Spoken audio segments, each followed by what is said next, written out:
What's up, everybody? Welcome to episode one of the MD CPA Podcast. I'm your host, Michael Driscoll.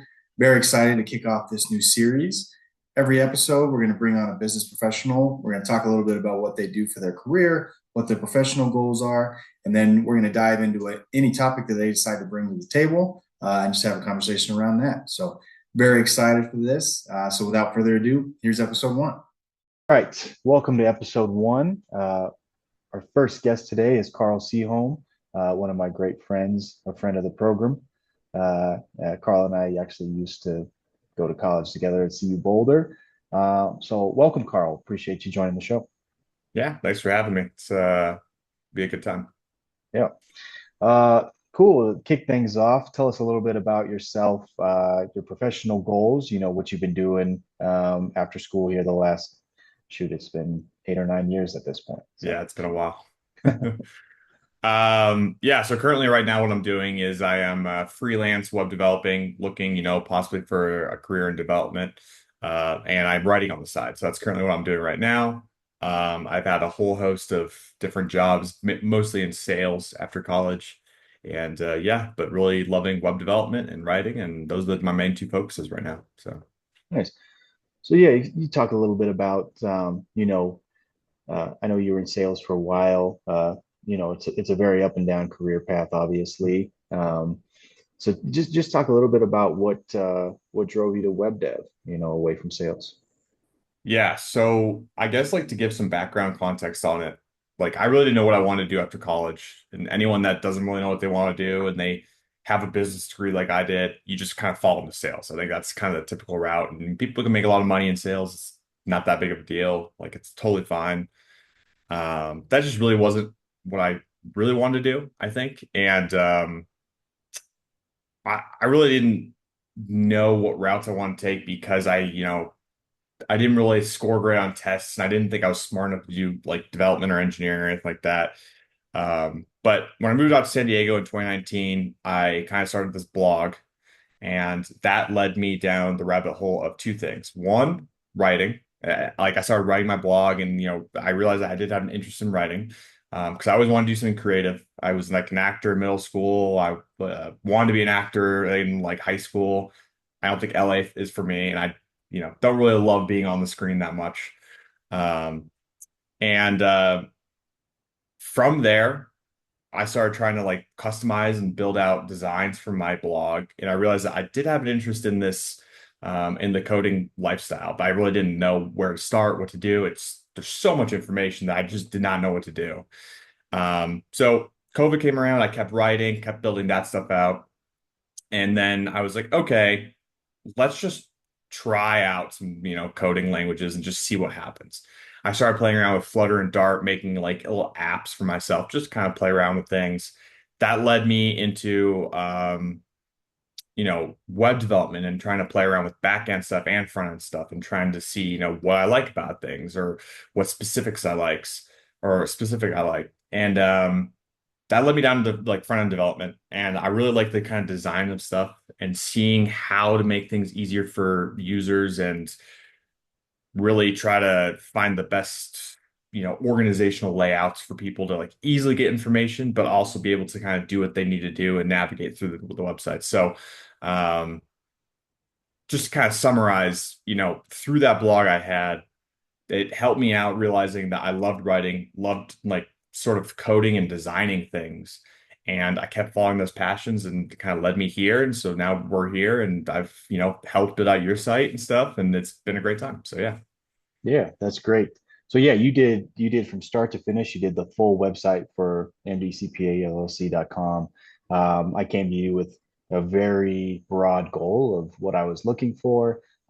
You threw out some recommendations. You asked followed up questions. You tweaked everything. It was fully customized exactly what I was looking for. So you did a great job on that. I think from start to finish, you had it up and running in about a week. And frankly, it would have been a little quicker had I responded to your emails a little It's okay. faster. So really appreciate all the work you did on that. But yeah, I want to talk to you a little bit more. You mentioned you've been writing, and you've started writing your own book. Is that right? Yeah, so since about 2020, I started writing this book. I wanted to kind of pay an homage to like this trip I took in college to Italy. And it really kind of turned into like sort of this allegorical fiction story about like someone losing their way. It's sort of like an analogous story for COVID and everything that's happening with the before and after COVID of like losing yourself and rediscovering yourself as we've become into this new world while still being an homage to that trip I took in Italy. So I'm hoping it'll be insightful, but not like steeped in like this like weird trying to be more than it is or anything like that. I still want it to be just a good story, but I also want it to be part of my story, but part of like the human experience of like what it was to go through COVID, if that makes sense. So Yeah, yeah, absolutely. That sounds great. Um, as a CPA, I lack a lot of that creative gene, so that's great to hear. yeah, Um, it's just practice and stuff. That's all it is. Just keep doing it every single day. So yeah, yeah, that's awesome. All right, cool. Let's move into kind of the second part of this discussion. yeah. I had you, just think about what kind of topic you wanted to discuss. So let's hear it. What are we talking about? Yeah, so I mean, there's obviously lots of things we could talk about. Finances. We could talk about web development. We could talk about writing. But I actually want to take us back to college and talk a little bit about sports. We got the new season coming up. We got Coach Prime in his second year, Shador in his second year, Travis Hunter now on the cover of Madden or sorry EA the college game. I don't really know what it is. Yeah. I'm just kind of curious on your thoughts about the upcoming season, what like your expectations are, like what if you think Shador is going to make a good NFL QB.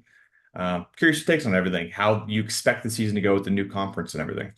Yeah, I that's a good topic. I didn't really expect this, and so I'll see what I have off the top of my head just Oh, to kind of talk about a little bit. there you go. But yeah, it last season had a lot of ups and downs, obviously, right? You start out 3-0, you go into TCU, beat TCU, and I just don't think they had the amount of players they needed to finish the season the way they started it, right? So they talked about this all the time. Their offensive line, their defensive line, they just didn't have the depth and the size there to get them through the end of the season. A lot of noise throughout the season, a lot of noise after the Yeah. season, um, which is good and bad, obviously. Uh, but as like you mentioned, as a lifelong CU football fan, the Buffs have not won more than 8 games in a season. Sorry, they've only won 8 games in a season twice in the last 20 years. So I think sometimes it's good to reel in your expectations a little bit and just realize how much that has grown in the past year and a half. Yeah. So bringing Was in that Cepho season? Sorry, to cut you off. Was that no, no, Cepho no. season? It was Cepho season, and then when they Yeah, won okay. in 2004, they won eight games as well. Okay. So, and of course, the Cepho season was the year after we left, so we weren't even around to enjoy that, Yeah. which is great. Um, but but yeah, as far as going back to Shador Sanders and Travis Hunter, you can make the argument they're the two best players that have ever come through the program. I think there's a lot of people that followed the Buffs in the '90s, the early 2000s that Not might Crosby? yeah, that's right. Mason Crosby, he's up there for sure. There's a lot of people who might disagree, but I think there's an argument for sure of just how great these two players are. Um, and I think one of the underrated aspect is just the leadership that both of them bring to the program, and the leadership, frankly, that Deion Sanders has brought in. I think, and I watch a lot of so his oldest son, Deion Sanders Jr., he puts out a video every day at practice. If you go back and you watch a video at this point last year versus you watch the video that comes out today, it's just night and day how different that football team is. The culture that Prime's been able to develop, um, the leaders that he's put at the front, obviously Shador and Travis are two of the big names. I think they're going to have a great season. This is not a betting podcast, okay? So don't take this as any kind of gambling advice, but I do see the Buffs winning 8 games this season. So What's their that's over under at? it's at 5.5, 5.5. Okay, so that's a hit. You're saying if we were gambling, that's a hit right there. I don't do any of that, but apparently that's how it works. So Fair uh, enough. Fair enough. but yeah, what about you? What are your thoughts on the season? You know, Last season had a lot of like interesting insights. I thought they were going to come out and just be heavy hitters, just kind of the way that like I think that Coach Prime kind of exuded like a lot of his um sort of expectations and how he kind of carried himself, which is I think good for a leader and a coach, right? You want someone who's going to project that sort of mentality to the world. I felt like the injuries, yeah, kind of tilted things away from like where that expectation was set a little bit, right? But also, here's the reason I asked, do you think Shador is going to be a good NFL quarterback? I don't know football that well. I don't know college football that well. I know NFL probably a little bit better than I do college, but not that well at all. Anytime that they had like a big game that they were going up against someone big, I didn't see him perform amazingly. Now, that could have been injuries on the team. That could have been a lot of different things. Hunter getting injured against, was that CSU or Nebraska? I forget which one he got injured against. It was CSU. Yeah, we haven't The, forgotten. I won't cuss on this podcast, but those guys, man. Yeah, yeah. Uh, so there obviously could have been a lot of things that kind of tapered my future expectations of him.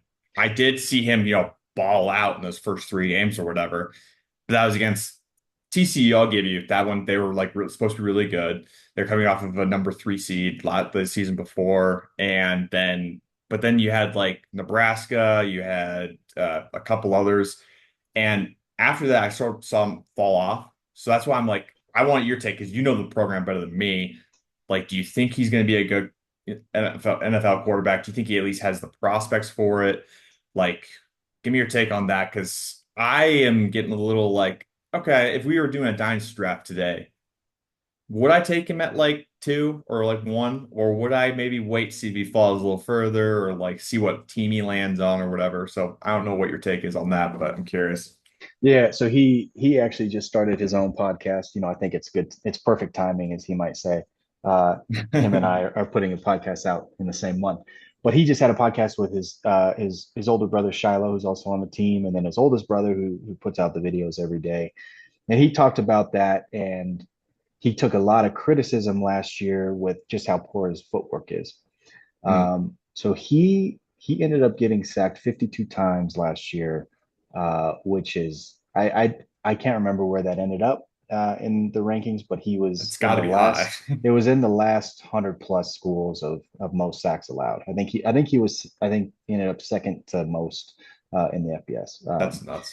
which is crazy. So he talked a lot about that, and um, it's easy to have good footwork when you have time to set a Hmm. pocket and move around. And but he also acknowledged like, hey, those are skills that I improved on this off season. I just think his vision downfield, his arm strength, and just how much he knows about the game of football. Obviously, growing up around Deion Sanders your whole life, Right. having him be your coach, there's nothing bad that's going to come out of that from a Yeah. football mind. I think he's the real deal. I expect him to go first, top 10, probably first or second, honestly, in next year's draft. Um, and you kind of mentioned that we're in a dynasty league together. Um, I'm not doing very well, so Hey, hopefully your next team's year. turning around. You Yeah, you did a good job of turning your team yeah, around, in my opinion, at yeah. least. So So that's big. hopefully he'll be there. I'll be able to draft him on the dynasty squad next season. But Yeah. but yeah, I think he's the real deal. So All right, fair enough. And I've only seen 1 year of him, so what do I know? You know what I mean? yeah, So, yeah. um, so here's my next question for you then. Outside of Hunter, who I think is probably like the best player to come out of CU, he is insane. You got Shador, you got Coach Prime. Who else are you excited for on the team aside from the Sanders brothers, Hunter? Like, who are you looking to like watch this year? Maybe like someone from last year, someone new. Is there Yeah. anything you're excited about on the team? Yeah, so like I said, they brought in a lot of guys on their offensive, defensive line. So I think just as a collective unit, those are where I'm really gonna be excited to watch. But for an individual player that um, they brought in Will Shepherd, who's a wide receiver from Vanderbilt. Oh, He was Vanderbilt's wide receiver one last year. Uh, and Vanderbilt won 2 games, right? So their squad wasn't that deep, wasn't that great, and he's going up against SEC corners, SEC safeties. and still putting up huge numbers, a lot of touchdowns. I think he was top 10 in the conference in total touchdowns as a wide receiver. So he's a real deal. He's a taller guy, great route runner. To me, I think he'll end up being Shador's safety blanket, red zone TD type guy, third and long type of guy. So I'm very excited to see him. They have a ton of great wide receivers that were already there, a couple that they brought in, but he's the guy I'm the most excited to watch for sure. Nice. I'm excited. Yeah, I'm excited to watch the season. It'll be interesting to see how it unfolds. I hope the steam doesn't come out of it as quick as it did last year. 'Cause I feel like we got to like the fourth or fifth game, we were like, let's wait to see what happens next season or whatever. But yeah. I think we watched that Stanford game together, and that was a tough that one. that was. I remember that one. Yeah, but Yeah. yeah, very excited for the season. So Yeah. But yeah, man, I appreciate you coming on. Your guest one. Yeah. Like you said over text, when this podcast takes off, we're number one on Apple Music. We'll have Carl Seaholm to thank. So yeah, man. I'm excited to see where this goes. I mean, keep doing it. Keep, I don't know, testing around with things, playing around with things. I'm like, yeah, you have a very like, I don't know, you're very like, you're good at like questioning things and like asking like questions about stuff. So I think like you have a good direction where you head with this podcast and stuff. So I'm interested to see where it goes. So yeah. Cool. Well, I appreciate it. Yeah, that's it for episode one. Tell us where anyone interested in learning more about you, about your web development, where can they reach you at? Yeah, definitely. So if you're curious about any web development that I have, I've worked with sites like WordPress, Wix. I've built them out, fully like I did for you and your site. If you have any questions or concerns or want to modernize your website, you can go to newprogressco.com/web development. You can look at my prices and everything I got up there. If you are curious about anything personal or, looking for future projects coming out from me in terms of writing, web projects or anything like that, you can go to carlseaholm.com. That's kind of where I keep everything. That site is more of a personal project at the moment. So it's not like fully built out. It's a little like wonky right now, but we're working on that. So yeah. Awesome. Perfect. Yeah, we'll have those sites on the video as well. So yeah, anybody interested, you can go check them out. So awesome. Thanks. And all right. thanks for having me on. So Yeah. thanks. Thanks again, Carl. Appreciate it.